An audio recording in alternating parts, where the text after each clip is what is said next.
Hello friends, ND coaching के online platform पर आपका बहुत बहुत स्वागत है। हम लोग संविधान 3000 प्रश्नों की श्रृंखला सीरीज को सॉल्व कर रहे हैं।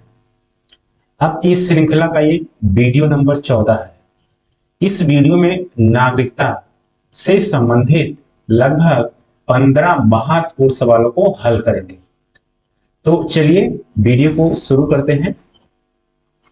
पहला प्रश्न है, संविधान के भारत के संविधान के किस भाग में हम नागरिकता से संबंधित प्रावधानों को पाते हैं?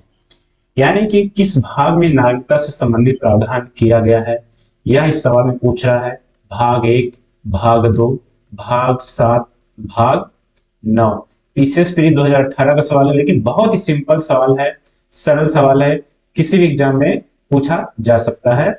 तो इसका उत्तर सही होगा ये भाग 2। भाग 2 अनुच्छेद 5 से लेकर के 11 तक है। सिटीजनशिप यानी कि नागरिकता से संबंधित प्रावधान करता है।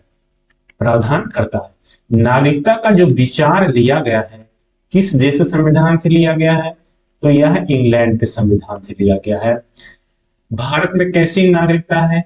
तो इकहरी नागरिकता है। किसी किसी देश में दोहरी नागरिकता है, जैसे यूएसए में है, दोहरी नागरिकता का प्रावधान है। दोहरी नागरिकता, भारत में इकहरी नागरिकता है, इंग्लैंड से कॉन्सेप्ट लिया गया है। और ऑप्शन पर बात कर लेते हैं, भाग ए में क्या प्रावधान है? तो भाग ए में संघ एवं उसके राज्य क्षेत्र के बारे में लिखा गया है। संघ एवं उसके राज्य क्षेत्र, भाग 2 हो ही गया। भाग यहाँ पर 7, भाग 7 क्या है? तो भाग 7 है संघ एवं यानी कि केंद्र एवं राज्य संबंध। इसी तरीके से भाग 9 पंचायतों के बारे में प्रावधान करता है। पंचायतों के बारे में प्रावधान करता है। अब चलिए नेक्स्ट सवाल देखते हैं। दूसरा सवाल है, नागरिकता से संबंधित प्रावधान संविधान के किस भाग में है? तो भाग 1 में है। भाग 1 में क्या है आपका? भाग 1 में अभी हम लोगों ने चर्चा किया, संघ एवं उसके राज्य क्षेत्र। भाग 3 में है तो मौलिक अधिकार का प्रावधान है। मौलिक अधिकार यानी कि फंडामेंटल राइट्स। मौलिक अधिकार फंडामेंटल राइट्स कहां से लिया गया? यूएसए के संविधान से। भाग 2 अनुच्छेद 5 से लेकर के 11 तक नागरिकता संबंधी प्रावधान है। भाग 4 में राज्यों के बारे में लिखा गया है।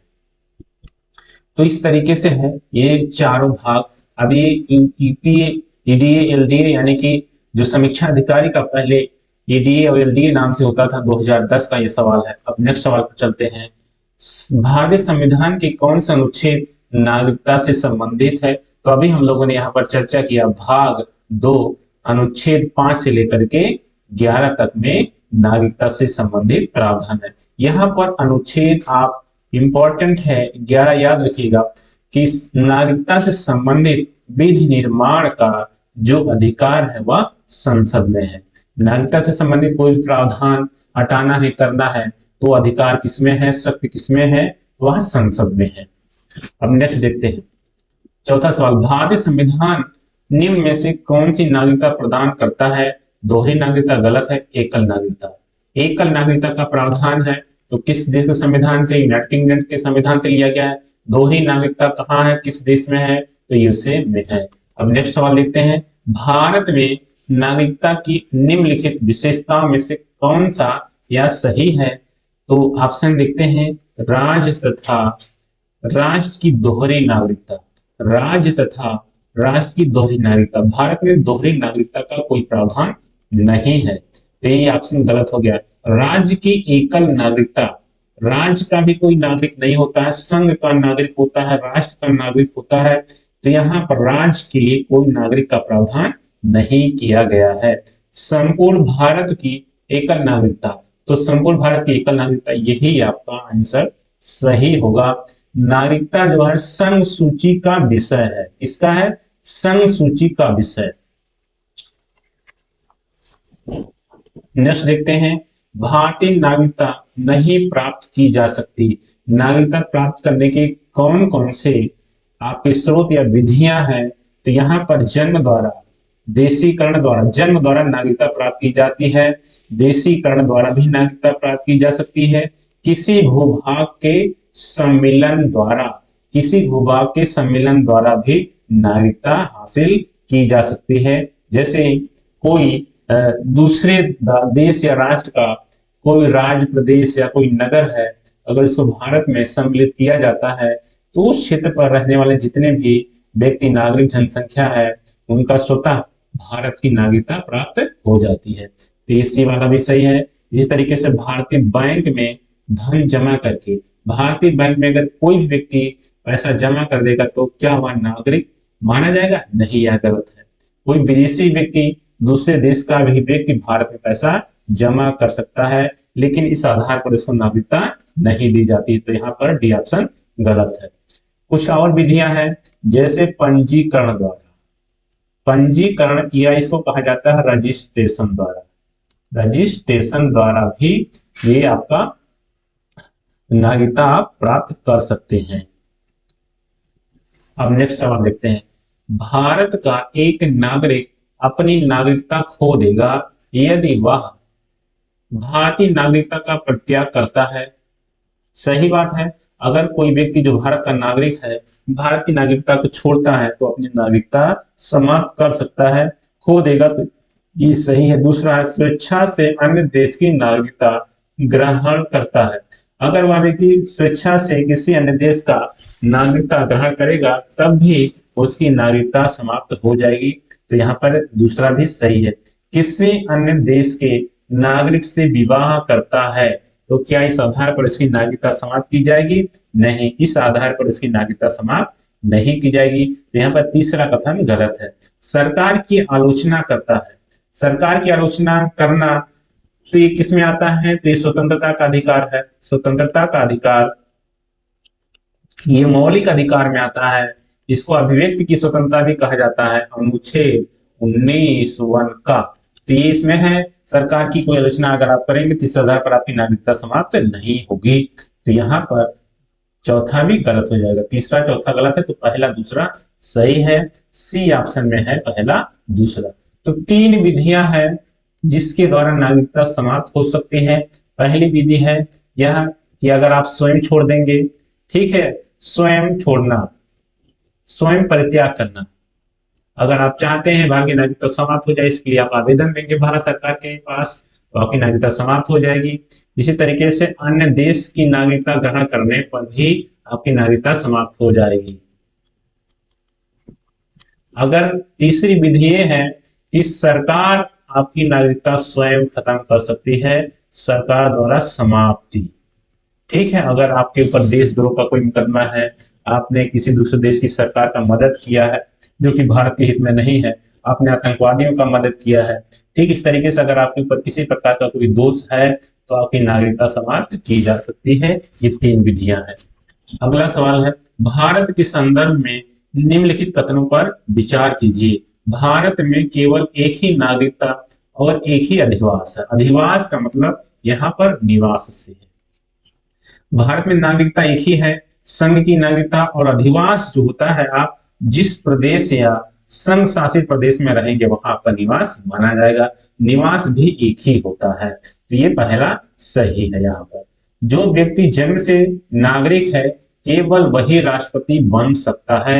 राष्ट्रपति बनने के लिए जो योग्यता का निर्धारण किया गया है उसमें ऐसा कुछ नहीं लिखा गया है कि व्यक्ति जन्म से नागरिक होना चाहिए, बस केवल इतना ही लिखा गया है कि उसकी न्यूनतम आयु 35 वर्ष हो और वह क्या हो, भारत का नागरिक हो।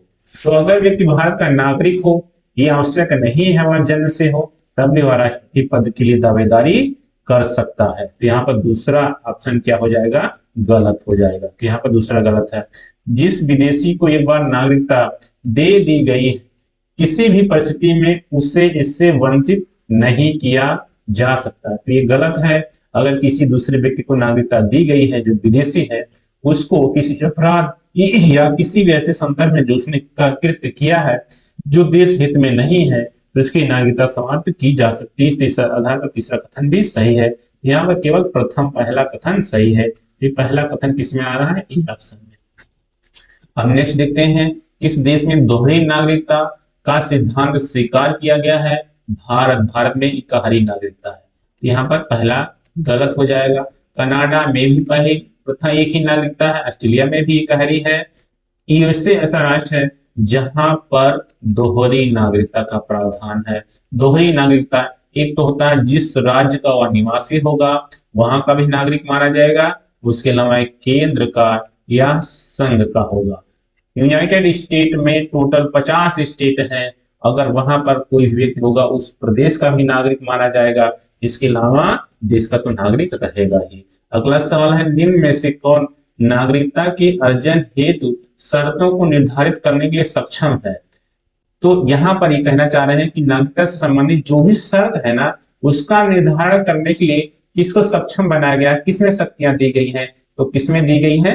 तो संसद में है। अभी हमने चर्चा किया अनुच्छेद 11। अनुच्छेद 11 में ऐसा लिखा गया है कि संसद नागरिकता से संबंधित प्रावधान कर सकता है। इसके लिए संसद ने 1955 में नागरिकता संबंधी अधिनियम 1955 बनाया था, जिसमें समय समय पर इसमें परिवर्तन किया गया, संशोधन किया गया है। जो लेटेस्ट वाला है वो 2019 में किया गया था, 2019 में किया गया था। तो यहाँ पर उच्च न्यायालय नहीं है, राष्ट्रपति भी नहीं है, संसद एवं राज्यों की विधानसभा संयुक्त रूप से, तो विधानसभा का इसमें कोई भूमिका नहीं है। इस तरीके से सी भी गलत हो जाएगा, डी है जो कि केवल संसद दिया गया है। अब नेक्स्ट सवाल देखते हैं, नागरिकता अधिनियम 1955 के अंतर्गत पंजीकरण द्वारा भारतीय नागरिकता प्राप्त करने के लिए भारतीय मूल के व्यक्ति को भारत में कितने वर्ष बिताने होंगे? नागरिकता प्राप्त करने की कई विधियां हैं, उसमें से एक विधि है पंजीकरण, यानी कि रजिस्ट्रेशन के द्वारा आप आवेदन करेंगे तो ये माना जाएगा कि रजिस्ट्रेशन करना चाह रहे हैं। तो अगर कोई व्यक्ति वो कहाँ का हो, भारतीय मूल का हो, अगर वो भारत की नागरिकता प्राप्त करना चाहता है तो उसको न्यूनतम कितने वर्ष भारत में बिताने होंगे?